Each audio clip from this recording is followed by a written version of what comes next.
오늘의 지식상자 성공적인 프랜차이즈 창업 노하우에 대해서 알아보도록 하겠습니다. 이 시간 함께할 지식 전달자 소개해드리죠. 창업 전문가 비즈니스 유엔의 이영석 원장과 함께하도록 하죠. 안녕하십니까 원장님? 안녕하십니까. 네. 반갑습니다. 자, 한동안 뜸했던 창업 욕구가 요즘 다시 살아나고 있다면서요. 어떻습니까? 예, 그렇습니다. 네. 베이비 부모라고 그러죠. 그렇죠. 전후 세대. 네. 전후 세대가 이제 퇴직을 시작하고 음. 있습니다. 일본 같은 경우도 네. 우리보다 좀 빠르게 돼서 지금 사회 문제가 되고 있는데 그렇군요. 이런 것들이 이제 은퇴 시기하고 거의 맞물려 있죠, 지금. 음. 그래서 이제 다시 이렇게 창업에 관심을 갖게 되고 있고요. 네.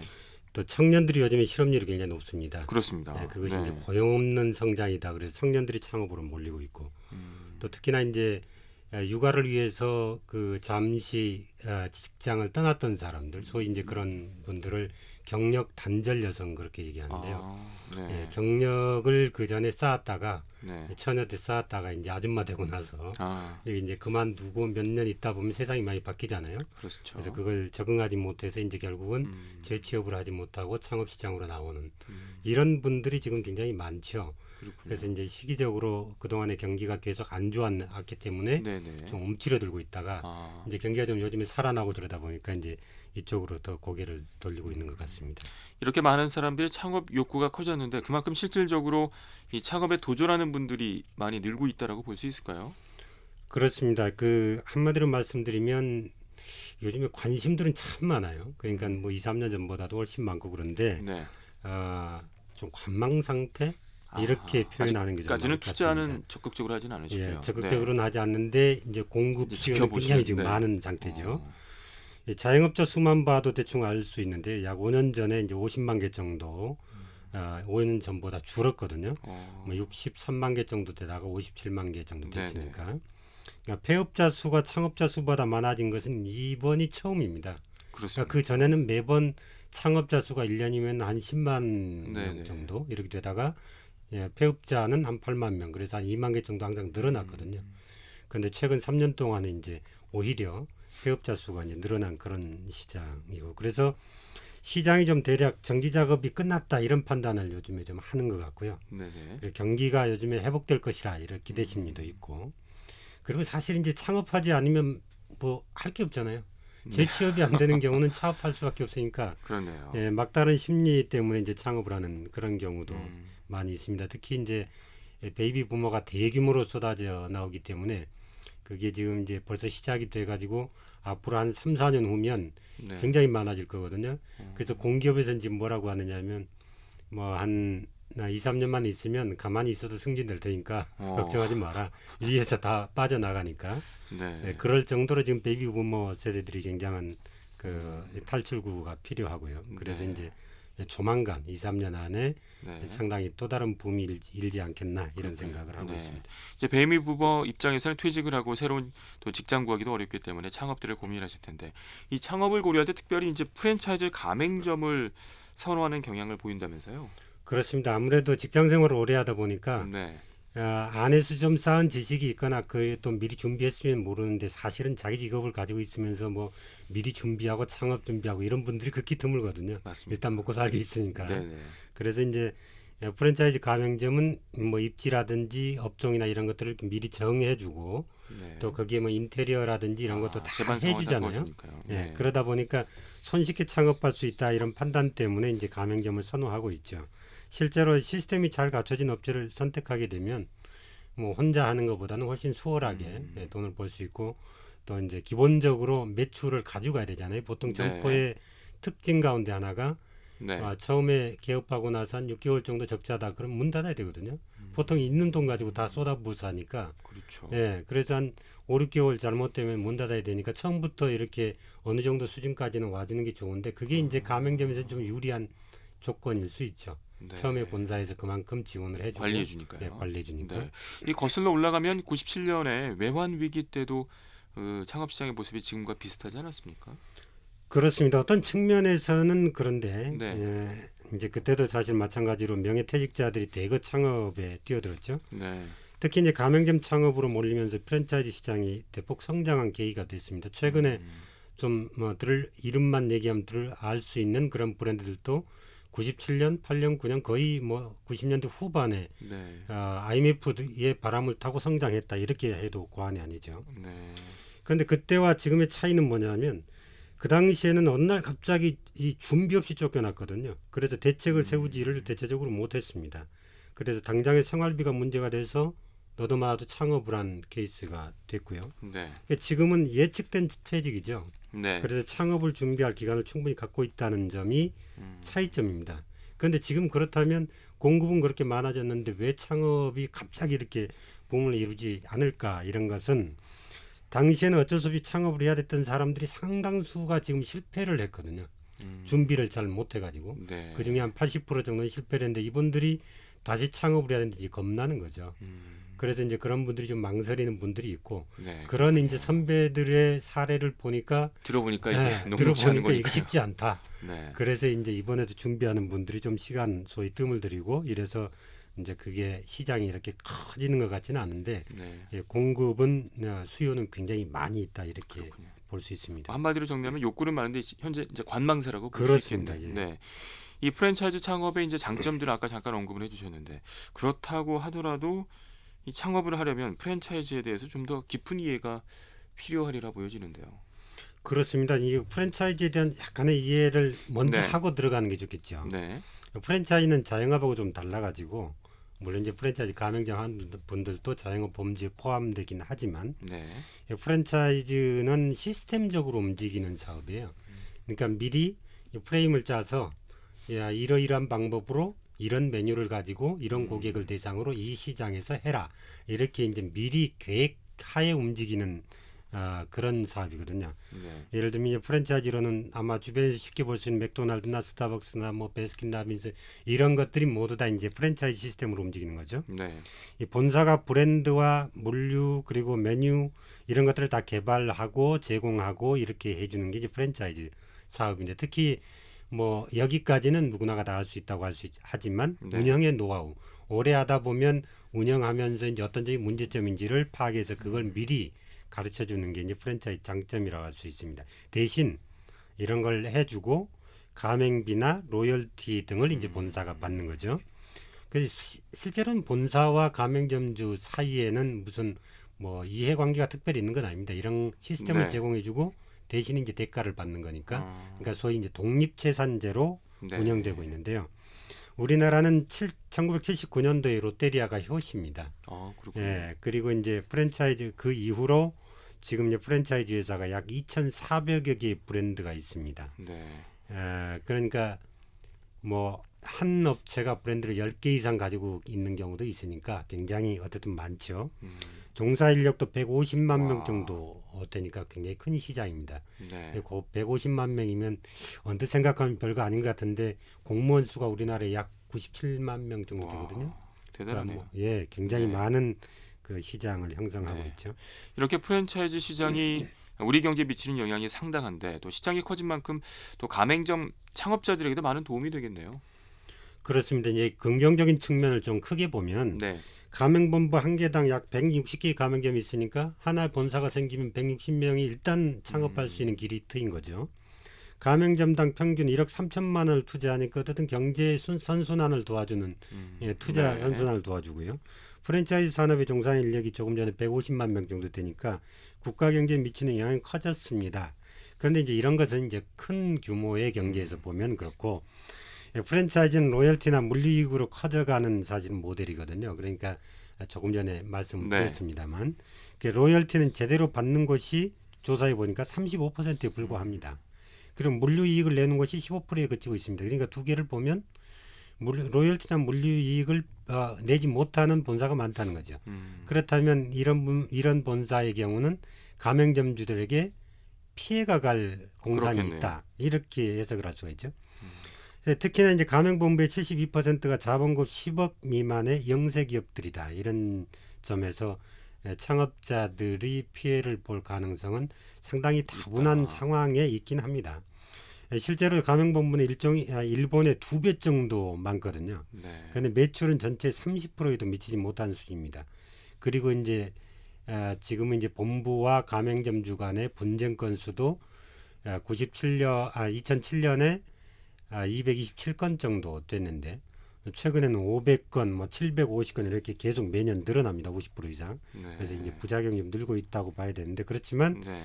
브랜드만 잘 선택하고 또 이런 문제점들을 미리 예견해서 네. 계약서에 잘 작성을 하고 그렇군요. 그래 이런 보완을 약점을 보완하면 큰 문제는 되지 않습니다. 일부 부실 기업 때문에 전체가 이제 욕을 네. 먹고 있는 경우도 있는데 잘 선택하면 괜찮을 것 같습니다. 네, 이제 가맹본부에 대한 충분한 검증이 필요하다는 말씀이신데요. 그렇습니다. 이 가맹점을 창업할 때 가장 먼저 해야 할 일은 어떤 건가요? 우선은 가맹점을 선택할 때 어떤 업종을 해야 될 건가가 제일 중요하죠. 그렇겠네요. 내가 육류를 할 거냐, 서비스업을 할 네. 거냐, 뭐 이런 소매업을 할 거냐 이런 업종부터 결정한 다음에 업종이 결정되면은 그 가운데 여러 개의 브랜드가 있거든요. 그러니까 그 브랜드 가운데 이제 하나를 선택해야 되는데 그러면 어떤 브랜드를 선택하느냐가 또 그것도 또 남아 있죠. 어렵죠. 그럼 이제 본사가 조금 전에 몇 가지의 사례를 말씀드렸습니다만 자본금이 빈약해서 망할 염려가 있느냐, 네. 또는 이제 브랜드의 그 파워가 있느냐, 네. 내지는 과거에 그 분쟁의 사례가 많았느냐, 이런 여러 가지 것들이 이제 공정거래위원회 홈페이지에 가면 정보공개서라는 게 있어요. 그걸 프린트해서 그걸 보시고 그걸 청구를 하시면 이제 보내주는데 네. 그걸 하나하나 검증을 할 필요가 있죠. 그래서 몇 개를 이렇게 같이 동시다발적으로 좀 검증을 해서 네. 그 가운데 어느 것이 결정이 되면 브랜드가 결정이 되면 그 브랜드의 가맹점 한 3개, 4개 정도 이렇게 찾아가서 직접 방문해서 아. 그 점주들하고 얘기를 해보는 거예요. 실제로 이거 해보니까 괜찮다냐, 수익이 뭐, 얼마나 나느냐, 어렵지 않느냐, 뭐. 본사에서 좀 잘해주더냐, 뭐 이런 아. 것들 살살 물어봐서 현장 조사네요. 예, 그렇죠. 네.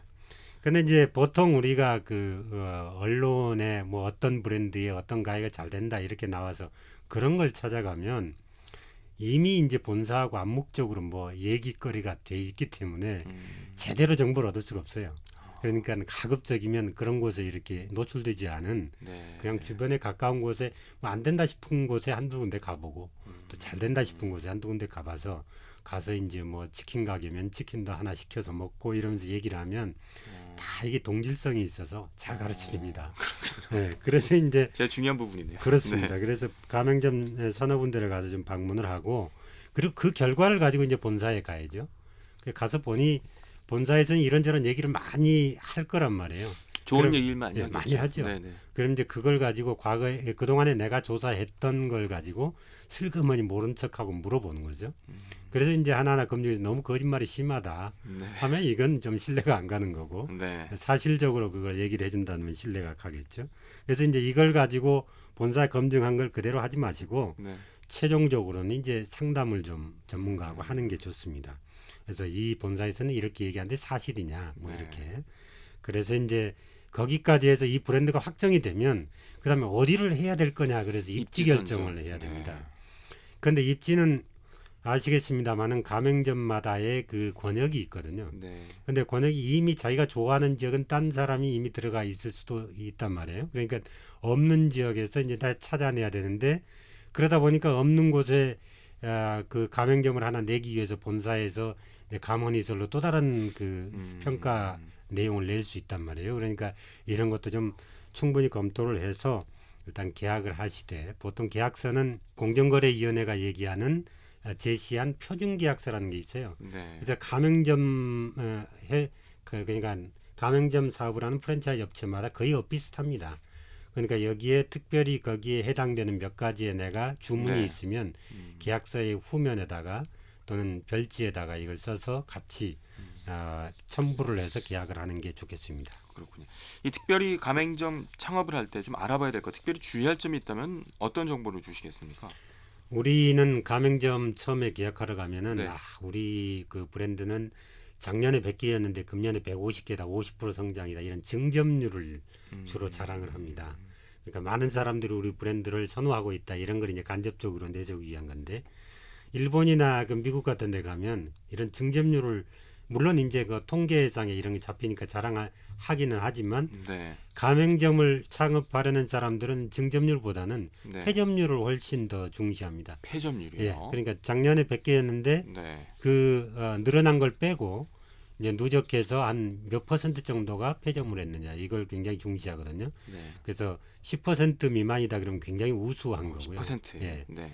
한 20%다 하면은 조금 주의가 요망되는 거죠. 그러니까 보통 가면은 뭐 5%, 0.3% 이렇게들 얘기합니다. 그런데 그건 드러나지 않는 거기 때문에 네. 검증이 좀 필요한 것들이고 대체적으로는 뭐 10% 이내로 괜찮은 것들은 되고 있지만 심지어는 50%도 줄어든 와. 곳들이 있습니다. 그러니까 이런 것은 뭔가 문제가 있다는 거죠. 그렇겠네요.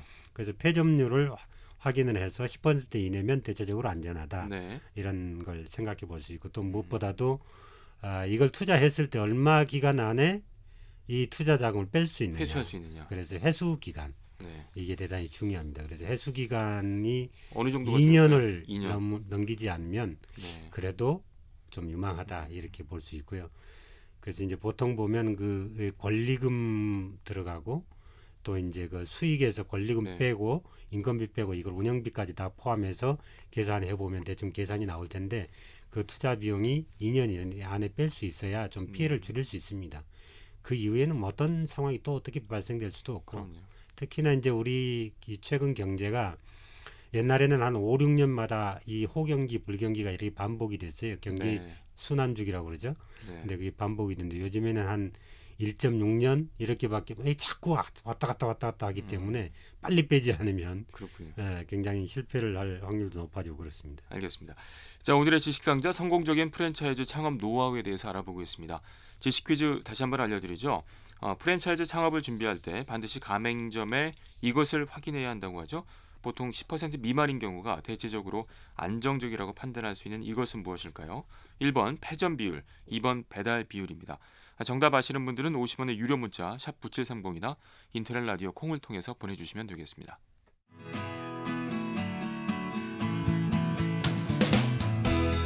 지식에 대한 갈증을 쉽고 재밌게 풀어드립니다. 라디오를 통한 지식 버라이어티 KBS 1라디오 세상의 모든 지식 김은성 아나운서와 함께합니다. 네, 창업 전문가 이형석 원장과 함께하고 있습니다. 이 프랜차이즈의 장점들 많이 말씀해 주셨는데 반드시 개별 창업과 비교해 봤을 때 유리하다고만은 보기는 좀 어렵다는 생각도 드는데요. 그렇습니다. 네. 이제 아무래도 프랜차이즈 가맹점을 하게 되면 자기가 전단을 뿌리고 광고를 해도 결국은 본사 광고 대신해 주잖아요. 끝나고 나면 자기한테 남는 게 없으니까. 네. 그래서 이제 아무래도 능력 있는 사람들은 큰 포부를 가진 분들은 가맹점 하는 것보다 네. 독자적으로 독립점으로 창업하는 어. 경우들이 많이 있죠. 그래서 이제 보통 하나를 성공했을 경우에 자기가 프랜차이즈 본사를 할 수 있으니까요. 그래서 이제 그렇게 하는 경우도 많이 있기 때문에 꼭 가맹점만 잘해준 게 좋다 이렇게 하지 마시고 또 이제 실제로 가맹점을 하다 보면 본사가 이것저것 다 해주는 거 아닙니다.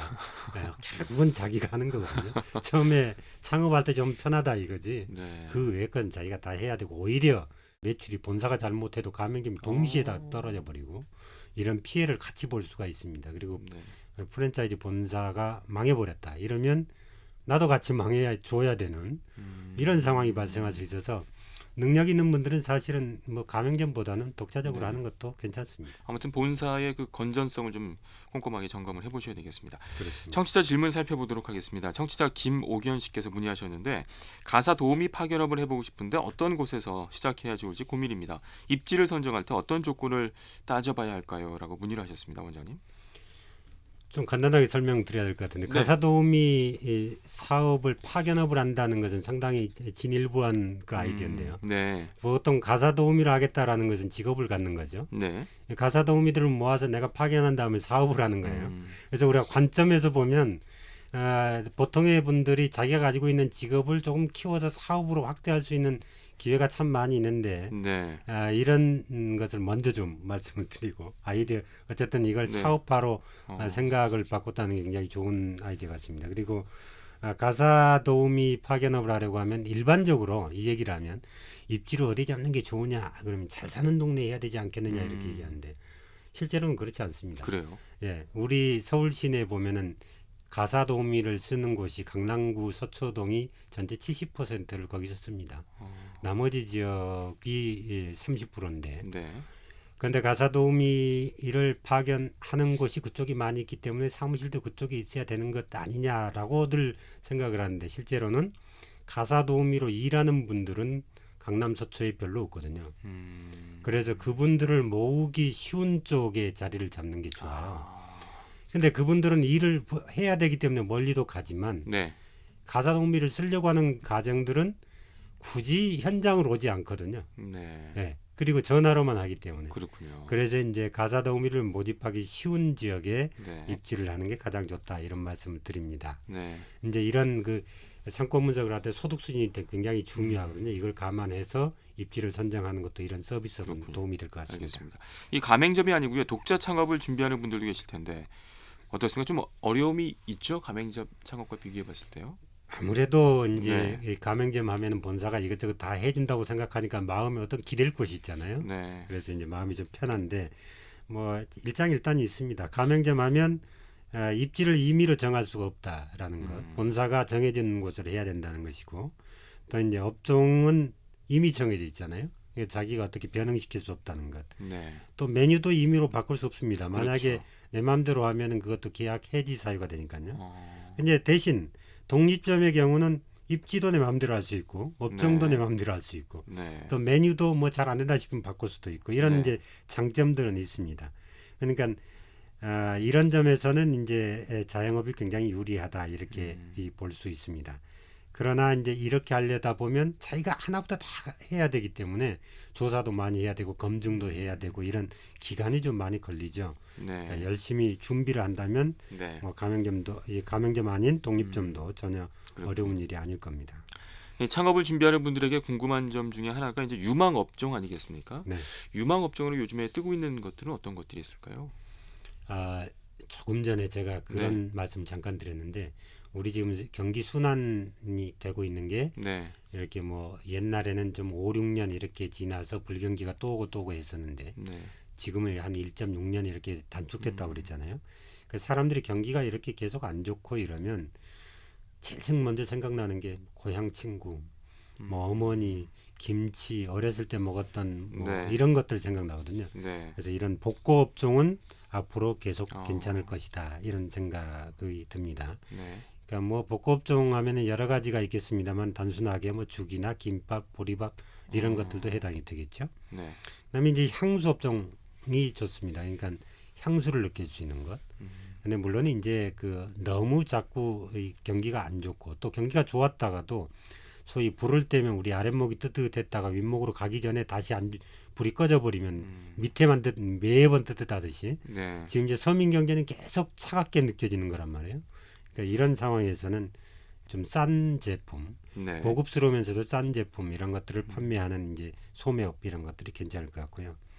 그러니까 민속업종 내지는 뭐 토속업종 이렇게 또 표현할 수 있겠습니다만 한식 이건 변함없는 것이 되겠는데 보통 남들이 하는 방식으로 할 게 아니라 예를 들면 그 요일 한식집 오늘 집에서 다 이제 만들어 와가지고 셀프로 하되 그날의 메뉴를 다 달리 하는 거죠. 가정식 백반 느낌. 가정식 네. 백반 느낌으로 매일같이. 네. 근데 그걸 집에서 만드는 거하고는 큰 차이가 있거든요. 그러니까 그런 것들을 이렇게 색다르게 좀 해본다거나 또 이제 탕 종류 뭐 대구탕이라든지 뭐 네. 이런 것들도 괜찮겠고 육고기 전문점 이런 것도 네. 괜찮겠습니다. 이제 목적 구매형 업종도 특히 관심을 가져보면 좋은데 목적 구매형이라는 게 이제 뭘 사야 될 때 꼭 거기를 가야 되는 걸 네. 얘기하는 거거든요. 네. 그러니까 뭐 배터리샵이나 오일 체인지샵 우리나라는 아직 없습니다만 뭐 이런 것들 채식 레스토랑 이런 것도 좋겠고 또 이제 공급 제한적인 업종 이런 네. 것도 좋겠습니다. 네. 우리만 제공할 수 있는 것. 특히 이게 날씨가 올해 겨울에는 굉장히 춥다거든요. 네. 유럽에 1000년 만에 한 번 오는 추위다 이런 예측들이 지금 나오고 있고 이런 것도 감안하는 것도 좋겠습니다. 네, 알겠습니다. 자, 마지막으로 이제 창업을 준비하시는 제2의 인생을 설계하고자 하는 분들에게 당부하고 싶은 말씀 끝으로 정리 부탁드리겠습니다. 돈을 벌겠다는 욕심을 가지면 안 되고요. 네. 가급적이면 일거리를 좀 만들어서 내가 뭐를 할 일이 있다라는 네. 생각으로 접근을 하는 것이 가장 편하고 안전하게 갈 수 있습니다. 돈을 줬는 사람치고 돈을 버는 사람 극히 드물거든요. 또 가급적이면 자신이 일했던 경력을 미천으로 해서 할 수 있는 업종으로 가는 게 좋겠습니다. 또 각 지자체들이 요즘에 이제 추천하는 게 전원 아이템 이런 것들도 있거든요. 그러니까 네. 가급적이면 정년을 앞둔 분들은 전원에 가서 좀 할 수 있는 이런 특용작물이라든지 이런 것도 좋겠고 또 도시하고의 거래 쇼핑몰이 할 수 있으니까 이런 것도 좀 관심을 가져보면 좋겠고 그리고 가급적이면 생소한 건 누구한테 얘기 들어서 잘 된다 하니까 따라가지 마시고 네. 늘 봐왔던 익숙한 업종 가운데서 입지와 업종을 전문가와 상담해서 하면 뭐 크게 실패하는 일은 없을 걸로 생각이 됩니다. 네, 알겠습니다. 좋은 정보 잘 들었습니다. 고맙습니다. 감사합니다. 네, 창업 전문가 이영석 원장과 함께했습니다.